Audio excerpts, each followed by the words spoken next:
ہمارے ہاں بڑے بڑے سمجھدار لوگ نفسیاتی ہو جاتے ہیں، بڑی بڑی سمجھدار خواتین نفسیاتی ہو جاتی ہیں۔ میری ساس باتیں کرتی ہے، میری نند باتیں کرتی ہے، مجھے فلانا باتیں کرتا ہے، مجھے فلانا۔ بھائی باتیں، جس کے منہ میں زبان ہے اس نے بات تو کرنی ہے۔ اب آپ نے کیوں یہ دعویٰ کر لیا ہے کہ آپ اتنے اونچے چلے جائیں کہ آپ کو بات ہی کوئی نہ کرے؟ کیا حرج ہے اس میں؟ اگر کوئی آپ کو بات کر دے تو کیا ہیں ہم؟ کسی نے کر لی تو پھر کیا ہوا؟ اس کا اتنا اثر قبول کرنا کہ ساری رات سونا ہی نہ، پریشان ہو جانا۔ اور بعض لوگ ایسے ہیں جنہیں اتنی باتیں نہیں ہوتی جتنی انہیں ٹینشن ہوتی ہے۔ یعنی وہ دو بندے کونے میں کھڑے ہیں تو میری ہی بات کر رہے ہیں، اور بھائی وہ اتنا اہم نہیں ہے، انہیں کوئی اور کام بھی ہو سکتا ہے، تیری بات ہی انہوں نے کرنی۔ بلا وجہ لوگ سمجھتے ہیں کہ میں بڑا اہم آدمی ہوں، وہاں بھی مجھ پہ تبصرہ ہو رہا ہے، یہاں بھی ہو رہا ہے۔ اس پہلو سے باہر آئیں، اس کمپلیکس سے نکل آئیں۔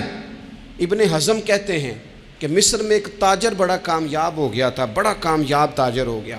تو زندگی میں جتنے لوگ بھی کامیاب ہوتے ہیں ان سے حسد ہوتا ہے، اس سے بھی اس کے ارد گرد کے لوگوں نے حسد شروع کیا۔ اب تاجروں نے پلاننگ کی کہ اسے خراب کیسے کرنا ہے۔ وہ ایک دن اپنے گھر سے نکلا، سفید کرتا سفید پگڑی باندھ کے باہر۔ اب 5-6 لوگوں نے پہلے سے منصوبہ بندی کی ہوئی تھی۔ ایک صاحب اسے ملے، کہنے لگے ماشاءاللہ آج تو سفید کرتے پر سبز امامہ، سبز پگڑی بڑی ہی اچھی لگ رہی ہے۔ تو وہ ہنس کے کہنے لگا لگتا ہے آپ سو کے اٹھ کے آئے ہیں، پگڑی تو میری سفید ہے۔ اس نے کہا چلو پگڑی تو سبز ہی ہے، باقی آپ نہیں مانتے تو آپ کی مرضی۔ وہ آگے بڑھا تو اب چونکہ پلاننگ تھی تو ایک شخص اور ملا، اس نے کہا کیا بات ہے، سفید کرتے پر آپ کا پیلے رنگ کا امامہ کیا جچتا ہے؟ اس نے کہا یار کو خدا کا خوف کر۔ ہنس کے کہا کیا ہو گیا، تیری اینک کا نمبر تو نہیں تبدیل ہونے والا ہوا؟ اور بھائی میں نے تو سفید کرتا اور سفید ہی امامہ باندھا ہے۔ اب 2-3 لوگوں کی دفعہ تو وہ مسکرایا، لیکن وہ ڈھیر سارے لوگوں نے منصوبہ بندی کی تھی۔ وہ جب چوتھے کے پاس گیا تو اس نے بھی کہا کہ کیا بات ہے سفید کرتے پر پیلے رنگ کے امامے کی؟ اس نے کہا پیلا کہاں ہے؟ اب وہ غصے ہونے لگا۔ اب وہ چھٹے کے پاس گیا تو اس نے کہا جناب کیا بات ہے سفید کرتا اور کالا امامہ؟ اب وہ غصے میں اتنا باولا ہوا کہ پہلے ہنسا پھر رویا، پھر اسے سمجھ نہ آئی کہ دکان کا تالا کس چابی سے میں نے کھولنا ہے۔ بس وہ شام ہوئی تو اس بیچارے کو بچوں نے روڑے مارنے شروع کر دیے۔ وہ اتنی تکلیف میں آ گیا کہ لوگ اسے پاگل کہنے لگے۔ کیوں؟ اس لیے کہ لوگ منصوبہ بندی، افواہ تھی نا کہ میری طبیعت خراب ہے، تو لوگوں نے حال پوچھ پوچھ کر بیمار کر دیا۔ لوگوں کی باتیں، لوگوں کے تبصرے، لوگوں کے کومنٹس بولے امام شافعی۔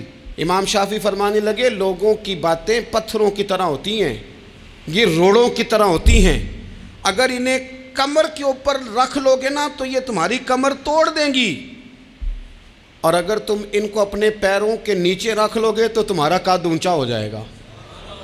بس دنیا میں وہ لوگ پریشان ہوتے ہیں جو لوگوں کی باتوں کو کندھوں پر سوار کر لیتے، جو پیروں کے نیچے رکھے، جو پاؤں کے نیچے رکھے ان کا قد۔ وہ پرانے زمانے میں نا عارف رومی رحمۃ اللہ علیہ فرماتے ہیں کہ ایک بیل گائے گر گئی تھی کنویں کے اندر، تو اب وہ لوگ اس کو نکال تو نہیں سکتے تھے، تو انہوں نے اس طرح کیا کہ مٹی ڈالنی شروع کر دی کہ اب بدبو آئے گی، پریشانی ہوگی، تو اس کو بند کر دیتے ہیں اندر ہی کنویں کو، کنواں نئی جگہ پہ کھود لیتے ہیں۔ انہوں نے جب اس کے اندر مٹی ڈالی نا تو وہ گائیں جو تھی وہ مٹی جھاڑ کے تو مٹی کے اوپر آ گئی۔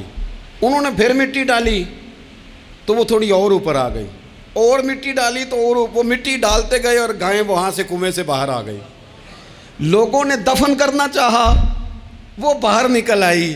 اور میرے بھائی لوگ بھی اپنی باتوں میں دفن کرنا چاہتے ہیں، لیکن یاد رکھنا جو چمکنے والے تھے وہ چمکتے ہی رہے، جن کو اللہ نے عزت دی تھی ان کی گھٹائی کوئی نہیں سکا۔ اتنی لمبی زبانیں کھول کے لوگوں نے صحابہ کے بارے میں باتیں کی، لیکن سورج چمک رہا ہے صدیق اکبر کی شان کا، عظمتیں دمک رہی ہیں فاروق اعظم کی، عروج ہے جناب فاروق اعظم کو، نگر نگر گلی گلی دنیا علی علی کرتی چلی جا رہی ہے۔